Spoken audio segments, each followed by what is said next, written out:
Hi అండి, అందరూ ఎలా ఉన్నారు? నేనైతే చాలా బాగున్నానండి.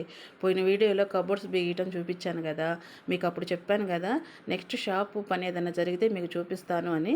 అయితే ఇప్పుడు ఫినిషింగ్ వేసుకుందామని చెప్పేసి మెటీరియల్స్ అన్నీ తెచ్చుకొని స్టార్ట్ చేసామండి. స్టార్ట్ చేస్తే అది ఎవరికి ఏం అడ్డొచ్చిందో మటుకు ఆపేయమన్నారండి. చూసారు, మా షాప్ చాలా చిన్నది. బల్ల పెడితే నిలబడటానికి కూడా ఉండదు. బల్ల బయటికి లాగితేనే మేము కూర్చోగలుగుతాము, నిలబడగలుగుతాం అనమాట. అందుకని చెప్పేసి బయటికి బల్ల లాగినప్పుడు వర్షం వచ్చినా బల్ల ఆడే ఉండాలి, ఎండ వచ్చినా బల్ల ఆడే ఉండాలండి. అందుకని ఇబ్బంది పడుతున్నామని చెప్పేసి చుట్టూ ఫినిషింగ్ వేసుకుంటున్నాం అనమాట.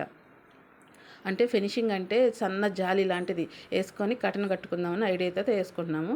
కానీ ఎవరికి ఇబ్బంది వచ్చిందో ఆపేయమన్నారనమాట. అంటే ఓనర్స్ ఏమో పర్మిషన్ ఇచ్చారు, కానీ బయట వాళ్ళకేమో ఇబ్బంది కలిగిందనమాట. చూసారా, పెద్దవాళ్ళు ఒక సామెత వేస్తారు కదా, కందకు లేని బాధ కత్తిపీట కిందకని.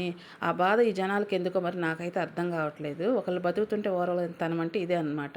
చూసారా, సగం చేసి ఆపేయాల్సి వచ్చిందండి. ఇప్పుడు వర్క్ ఏం జరగట్లేదు షాప్లో, ఆపేసుకున్నామండి. ఓకేనా? నా వీడియోలు నచ్చితే లైక్ చేయండి, షేర్ చేయండి, సబ్స్క్రైబ్ చేసుకోండి. నెక్స్ట్ వీడియోలో మళ్ళీ కలుద్దాం. బాయ్.